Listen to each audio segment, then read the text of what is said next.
తను వెళ్ళింది బల ప్రదర్శన, పరామర్శ యాత్ర కాదు. పరామర్శ అంటే ఎవరన్నా వ్యక్తి చనిపోతే ఆ కుటుంబాన్ని పరామర్శిస్తాడు, ఎవరినైనా అక్రమ నిర్బంధం చేస్తే అతన్ని పరామర్శిస్తాడు. సిదిరి అప్పలరాజుని ఎందుకు అతను వెళ్ళి పరామర్శించాలనుకున్నాడు?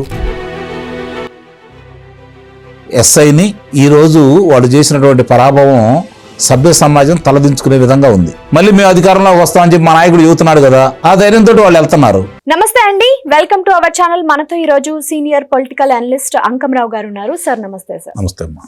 సార్, ప్రజలందరూ ఇప్పుడు ఒకటే మాట అంటున్నారు, జగన్ గారు చేసింది ఓదార్పు యాత్ర కాదు అరాచక యాత్ర అని చెప్పేసి.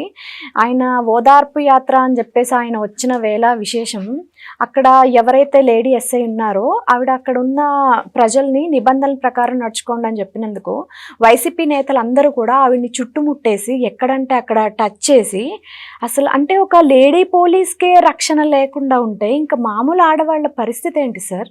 అతను వెళ్ళింది బల ప్రదర్శన, పరామర్శ యాత్ర కాదు. ఓకే. పరామర్శ అంటే బాధితుడు, ఎవరన్నా బాధితుడు ఉండే అతను పరామర్శిస్తారు, ఎవరన్నా వ్యక్తి చనిపోతే ఆ కుటుంబాన్ని పరామర్శిస్తాడు, ఎవరినైనా అక్రమ నిర్బంధం చేస్తే అతను పరామర్శిస్తాడు. ఇప్పుడు సిదిరి అప్పలరాజుని ఎందుకు ఈరోజు చెరసాలలో పెట్టారు? దేని ఆధారంగా చెరసాలలో పెట్టారు? ఒక వ్యక్తి ప్రమాదవశాత్తు చనిపోయిన సందర్భంగా అది ప్రమాదం అన్న సంగతి తెలిసినా, దానికి పెద్ద శిక్ష పడదన్న సంగతి తెలిసినా, ప్రమాదం తన కుమారుడు చేశాడు కాబట్టి అతన్ని రక్షించే ప్రయత్నంలో భాగంగా వేరే కుర్రాడిని అక్కడ పెట్టేసి ప్రాణాపాయం తప్పేదేమో అతను కనుక ఆసుపత్రికి తీసుకెళ్ళినట్టయితే, అలా చేయకుండా వెళ్ళాడు కాబట్టి సాక్ష్యాధారాలని తారుమారు చేయడానికి ప్రయత్నించాడు కాబట్టి సిదిరి అప్పలరాజుని ఈరోజు చెరసాలలో పెట్టారు. మరి అతనికి ఏ విధంగా సానుభూతి? ఎందుకు అతను వెళ్ళి పరామర్శించాలనుకున్నాడు? సరే, వాళ్ళ నాయకుడు కాబట్టి వెళ్ళి పరామర్శించాలనుకున్నాడు. ప్రభుత్వానికి, పోలీసులకి ఏ విధంగా చెప్పాడు అతను?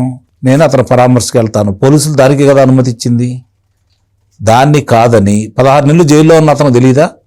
ఏ రోజు ఎవరొచ్చి ఎంత టైం తీసుకుంటారో, ములాఖత్కి ఎంత సమయం ఇస్తారో తెలియదా? ఆ సమయం దాడిపోతే ఏ విధంగా సంగతి తెలియదా? ధర్మాన ప్రసాదరావు పదే పదే ఫోన్ చేసినా కూడా ఆయన సమయానికి వెళ్లకుండా తన బల ప్రదర్శన చేశాడు. అదే కదా జరిగింది అక్కడ. దీంట్లో విధులలో భాగంగా ప్రవళిక, ఎవరైతే ఎస్ఐ ఉన్నారో ప్రవళిక, అక్కడ వాళ్ళు బైకులు తీసుకొని వస్తూ ఉంటే ఆపిన నేరానికి చింతాడ రవి, అతను ఒక నియోజకవర్గానికి ఇన్ఛార్జే కదా, ఆ పార్టీ నాయకుడే కదా, అతని ఆధ్వర్యంలో ఒక మహిళని, ఎస్ఐని ఈరోజు వాళ్ళు చేసినటువంటి పరాభవం సభ్య సమాజం తలదించుకునే విధంగా ఉంది. రాజకీయాల్లో కానీ ఉద్యోగాల్లో కానీ మహిళలు రావడానికి భయపడుతున్న రోజుల్లో ఇప్పుడిప్పుడే వాళ్ళు బయటకు వచ్చి స్వతంత్రంగా బతుకుతున్న సందర్భంగా వాళ్ళ మనోధైర్యాన్ని దెబ్బతీయటానికి మాత్రమే వాళ్ళు ఆ విధంగా ప్రవర్తించారు. వాళ్ళ వికృత కార్యక్రమాలు అక్కడ చూపించారు, అందులో అనుమానమే లేదు. ఆ మహిళల మీద ఏ విధంగా చేతులు వేశారు, ఏ విధంగా ఆమెను చుట్టుముట్టారు, భయాందోళనకు గురైనటువంటి ఆ అమ్మాయి మానసిక స్థితి ఏంటి ఒకసారి ఆలోచించుకోవాలి.